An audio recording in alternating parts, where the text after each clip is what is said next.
دو عالم تمہارا ہوا کملی والے کہ تم ہو حبیب خدا کملی والے. دو عالم تمہارا ہوا کملی والے کہ تم ہو حبیب. وہ سوسائٹی دوسری بنیادوں پر زندہ ہے، وہ بنیادیں دوسری ہیں ان کی، وہ اجتماعی بنیادیں ہیں. جس بنیاد پر اللہ رب العزت کسی قوم کو خلافت عطا فرماتے ہیں، انہوں نے ان بنیادوں کو زندہ رکھا ہے، انہوں نے عدل کو زندہ رکھا ہے. وہاں عدل ہوتا ہے اس وجہ سے، اور عدل اللہ کا سب سے بڑا حکم ہے. عدل اللہ کا سب سے بڑا حکم ہے. عدل ہوتا ہے اس معاشرے میں بد معاملگی نہیں ہوتی، وہاں تاجر دوسرے تاجر کو دھوکہ نہیں دیتا، دھوکہ نہیں دیتے. وہ اس بات کو ماننے کو تیار نہیں ہوتے، وہ اس بات کو ماننے کو تیار نہیں ہوتے کہ ہماری وجہ سے کسی اور کا نقصان ہو جائے. یہ بات ان کے ہاں قابل قبول نہیں ہے. اس لیے میرے عزیز دوستو، جب آپ وہاں کچھ خریدنے جائیں گے تو اوپر یہاں بڑا بڑا لکھا ہوا ہوگا ریفنڈ. اگر آپ کو چیز پسند نہیں آئی کوئی بات نہیں، آپ آ کر واپس کر دیں، ہم آپ کو آپ کے پیسے واپس کر دیں گے. وہ اس بات کو پسند کرنے، وہ اس بات کو ماننے کو تیار نہیں، ان کا معاشرہ اس بات کو ماننے کو تیار نہیں کہ میری تجارت سے کسی کا نقصان ہو. میری تجارت سے لوگوں کو نفع ملنا چاہیے، میری تجارت سے لوگوں کو نفع ملنا چاہیے. اس لیے وہاں پر وہ سیلیں لگاتے ہیں. کوئی بات نہیں، آپ بھائی ابھی نہیں خرید سکے، گھبراؤ نہیں، 2 مہینے کے بعد اس کی ہم آدھی سے بھی کم کر دیں گے قیمت، تب آ جانا.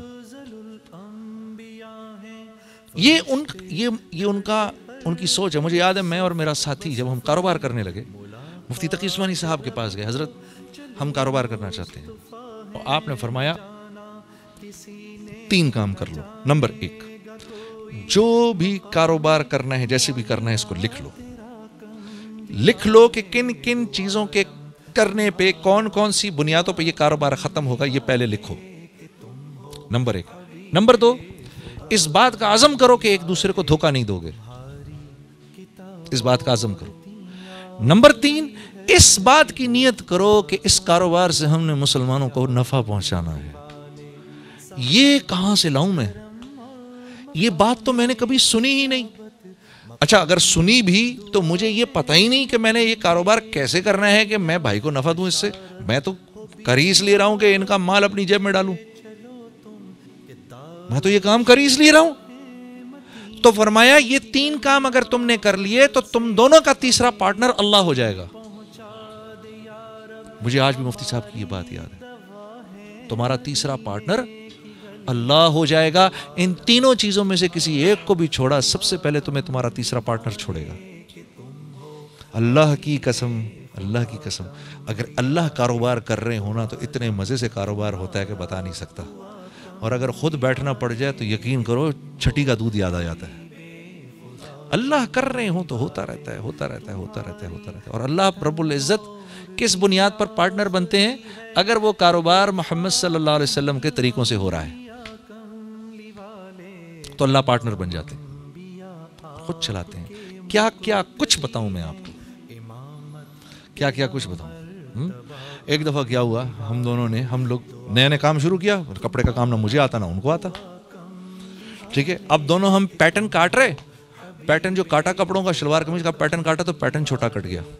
اب سر پکڑ کے بیٹھ گئے. میرے پاس تو پیسے تھے نہیں، جتنے پیسے تھے وہ میں نے لگا دیے، ٹھیک ہے. ہم تو ویسے بڑی مشکل میں تھے، گانا وانا تو تھا نہیں زندگی. سر پکڑ کے بیٹھا ہوا، یا اللہ اب یہ کس طرح گاڑی چلے گی، یہ کیا ہو گیا، کیا ہو گیا. مولوی عبد المجید صاحب سامنے بیٹھے ہوئے، بنگلہ دیش سے تعلق ہے ان کا. تو ہمارے پاس ایک ساتھی آئے ایک پارٹی کو جو کہ بنگلہ دیش سے تھی، ہمارے بنگالی ساتھی تھے کچھ.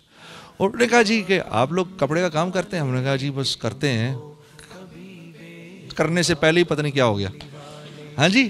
تو انہوں نے کہا بھائی سنو بھائی، ہم کو بنگلہ دیش کے لیے کچھ شلوار قمیض چاہیے لیکن پیٹرن تھوڑا چھوٹا چاہیے، مل جائے گا؟ ہم نے کہا جی چھوٹا پیٹرن کاٹنے میں تو محنت تھوڑی زیادہ ہے، پیسے تھوڑے زیادہ لگیں گے. اور انہوں نے کہا ہاں جی پیسوں کی پرواہ نہ کریں.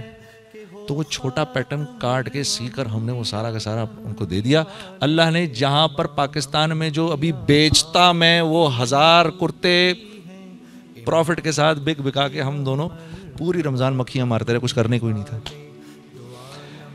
تو جب اللہ پارٹنر بنتے ہیں تو پھر وَمَن يَتَّقِ اللَّهَ يَجْعَل لَّهُ مَخْرَجًا وَيَرْزُقْهُ مِنْ حَيْثُ لَا يَحْتَسِبُ ہو جاتا ہے۔ برکت نقش پا کملی والے یہاں پر تیرا مرتبہ کملی والے، دو عالم تمہارا ہوا کملی والے کہ تم ہو حبیب خدا کملی والے۔